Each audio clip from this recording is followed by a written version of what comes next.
ባይዘው ጌች ንግግሩ ራሱ የሚያወጣው ቶን የሚስማማ ነው። በየትኛውም ቤተ እምነት ይሁን ይኸውላችሁ በወንጌል ስርጭት መልካም ሰዎች የሚባሉ እናገኛቸዋሉ።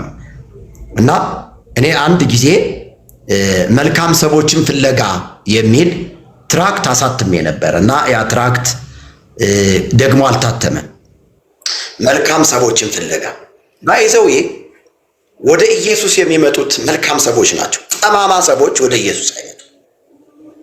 ኤልማስ መንፈስ ያለባቸው ናቸው እነዚህ ሰዎች። አያችሁ መናፍስቱ እንደፈለገ ነው የሚጋልባቸው። እነዚህ ሰዎች ወደ እውነት አይመጡም። አያችሁ ወደ እውነት የሚመጡት በውስጣቸው ቅንዓተ እግዚአብሔር ያለባቸው ሰዎች ናቸው። በውስጣቸው ቅንዓተ እግዚአብሔር ከሌለ በግልባጩ በውስጣቸው ቅንዓተ ሰይጣን ነው ያለው።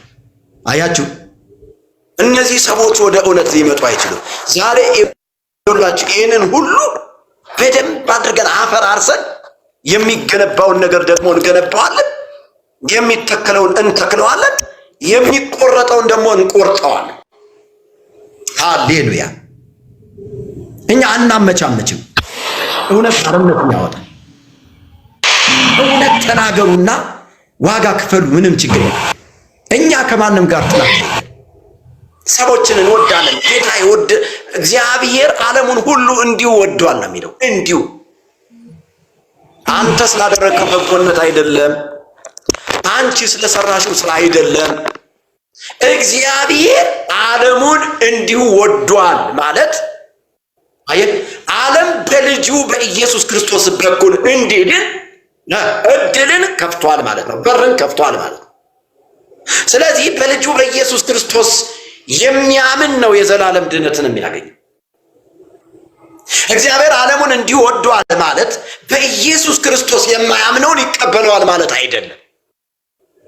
ዓለምን እንዲሁ ወዷል ማለት የወደደበት ጥበቡ ኢየሱስ ነው። የወደደበት ሚስጥሩ ኢየሱስ ነው። ስለዚህ አንቺ ኢየሱስን የሕይወትሽ አዳኝና የሕይወትህ አዳኝ ጌታ አድርጋችሁ በመቀበል ነው የዘላለም ድነት የምታገኙት። ለዚህ ነው ዘያአምን በወልድ ቦ ሕይወት ዘለዓለም። በወልድ የሚያምን የዘላለም ሕይወት አለው። በወልድ በልጁ በኢየሱስ ክርስቶስ የማያምን ግን አሁኑኑ ተፈርዶበታል ይላል። አሁኑኑ ተፈርዶበታል ነው የሚለው። ለዚህ ነው ሮሜ መጽሐፍ ምዕራፍ 8 ቁጥር 1 ላይ ገብታችሁ ስታነቡት አሁን ግን በክርስቶስ ኢየሱስ ላሉት ኩነኔ የለባቸውም ይላል። ክብርና ምስጋና ለስም አጠራር ይሁንለት። ኩነኔ ማለት ምን ማለት ነው? ኮነነ ፈረደ ከሚለው የግስ ቃል የወጣ ሲሆን ፍርድ ማለት ነው። ሲኦል ማለት ነው። ከሲኦል ማምለጥ የሚቻለው ከኩነኔ ከፍርድ መዳን የሚቻለው አብ ሰዎችን ከመውደዱ ከትልቅ ፍቅሩ የተነሳ ልጁን ኢየሱስ ክርስቶስን ሰጥቷል። ስለዚህ ልጁን በመቀበል ነው ከዚህ መዳን የሚቻለው። ጸጋው በእምነት አድኗችኋል። ይህም የእግዚአብሔር ስጦታ ነው። እኔ ሰርቼዋለሁ አትበል፣ እኔ ደክሜበታለሁ አትበል። አንተ የደከምክበት ጽድቅና ቅድስና እኮ የመርገም ጨርቅ ተባለ። በቃ ሰዎች የደከሙበት፣ ሰዎች የወጡበት የወረዱበት ጽድቅ በእግዚአብሔር ፊት ሲታይ ምን እንደሆነ ታውቃላችሁ? የመርገም ጨርቅ። የመርገም ጨርቅ። ጽድቃችን የመርገም ጨርቅ ከሆነ በእግዚአብሔር ፊት ሲታይ ጽድቃችን የመርገም ጨርቅ ሆኖ ከተቆጠረ ወገኖቼ ኃጢአታችን ምኑን ያክል የከፋ ይሆናል። ስለዚህ አንተ ያደረግከው አስተዋጽኦ የለበት። የጽድቅ ጉዳይ ኢየሱስ ያደረገው አስተዋጽኦ እንጂ አንተ ምንም ያደረግከው አስተዋጽኦ የለም። አንቺ ምንም ያደረግሽው አስተዋጽኦ የለበትም። ምንድነው ያንተ አስተዋጽኦ? አብ የሰጠውን ውድ የሆነውን ስጦታ ኢየሱስ ክርስቶስን መቀበል። ቀራንዮ አደባባይ ላይ ስለኔ እርቃኑን ተሰቀለ፣ የሾህ አክሊል ደፋ፣ ተገረፈ፣ ሞተ፣ ተቀበረ፣ እኔን ለማጽደቅ በሶስተኛው ቀን ከሙታን መካከል ተለይቶ ተነሳ።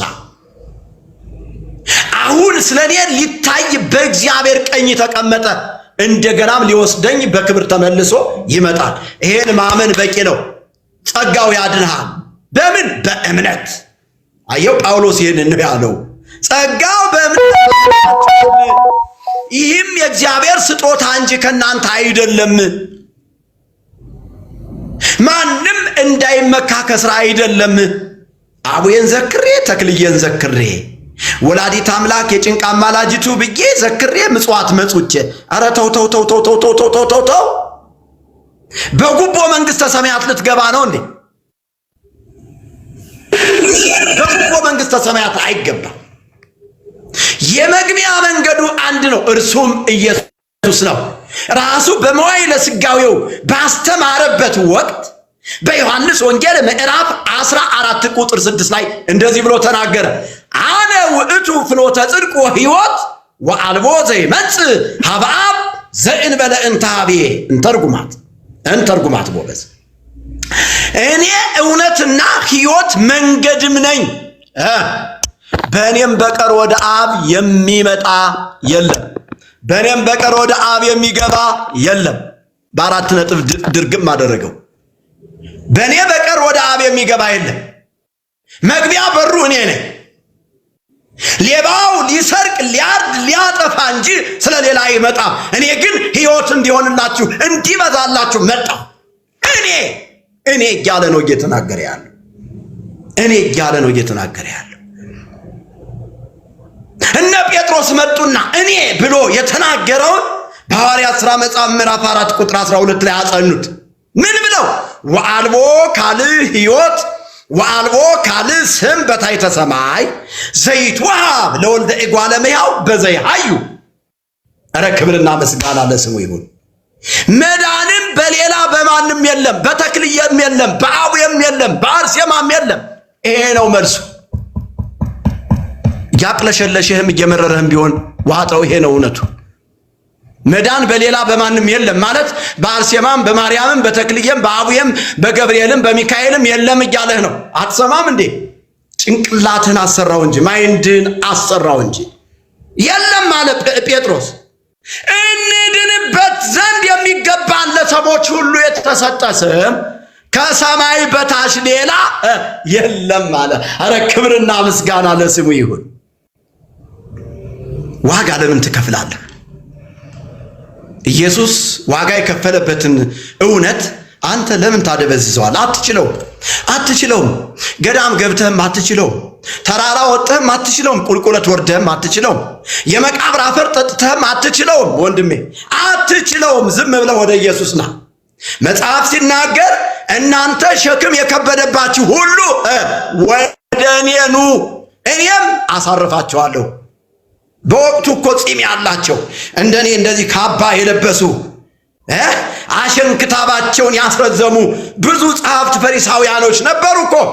እነ ማርያም ነበሩ እኮ። እኔ አሳርፋችኋለሁ ሲል ነበሩ እኮ። አይ በቃ እኔ ከሄድኩ በኋላ ማርያም ታሳርፋችኋለች፣ እናቴ ታሳርፋችኋለች አላለም። አየው፣ እረፍት የሚገኘው በኢየሱስ ክርስቶስ ብቻና ብቻ ነው። የሚገኘው በኢየሱስ ክርስቶስ ብቻና ብቻ ነው ወንድሜ ሆይ። ስለዚህ ወደዚህ እውነት እንድትመጣ ዛሬ ጋብዛለሁ። ወደዚህ እውነት እንድትመጡ ሁላችሁንም ጋብዛችኋለሁ።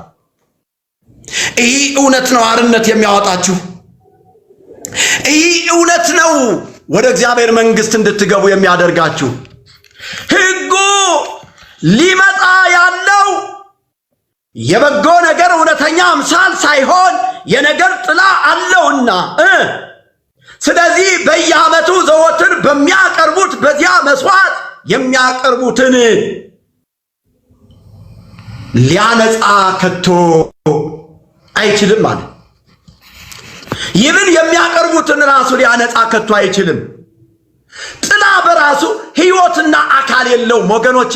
ጥላ ነው የሚለው ያንን የሕጉን የሞትና የኩነኔ አገልግሎት ብሎ ያስቀመጠውን ያን ጥላ ነው የሚለው። ጥላ ደግሞ በራሱ የለውም። የጥላ ማንነት የተመሰረተው በእውነተኛው አካል ላይ ነው። እውነተኛው አካል ደግሞ የናዝሬቱ ኢየሱስ። ለዚህ ክብር ስጥልኝ ዝብለ የናዝሬቱ ኢየሱስ አካል ባለበት ስፍራ ጥላ ይኖራል። አካል ባለበት ስፍራ ምን አለ? ጥላ አለ። የአካሉ ህልውና ጥላውን ያንቀሳቅሰዋል፣ ቅርጽ ይሰጠዋል።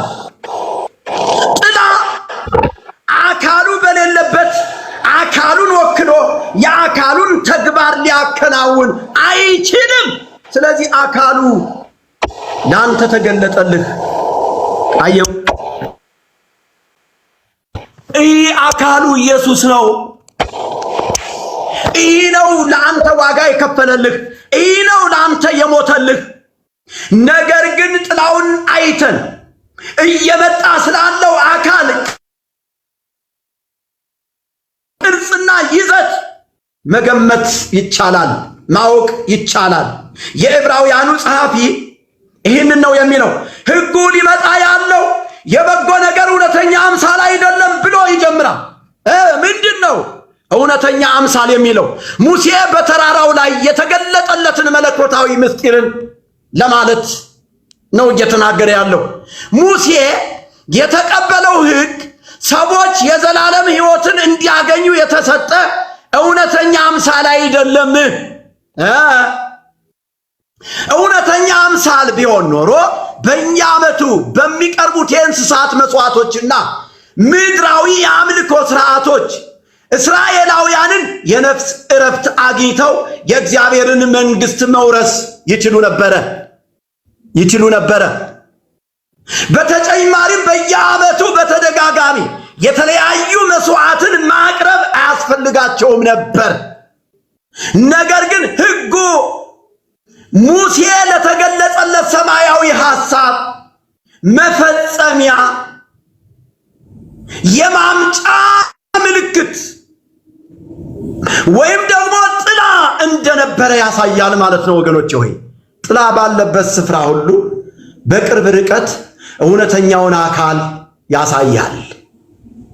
ሕጉ የሚጠቅመው እውነተኛውን አካል ክርስቶስን መጥቶ ሰዎችን ፈጽሞ ያድን ዘንድ በሥጋ ሊገለጥ እንደቀረበ አመልካች ምስጢር ነው ወገኖቼ። ይህ ምስጢር ለብዙ ሰዎች ተሸሽጎባቸዋል። ወደዚህ ምስጢር ነው ዛሬ እኛ እናንተን የምንጋብዛቸው።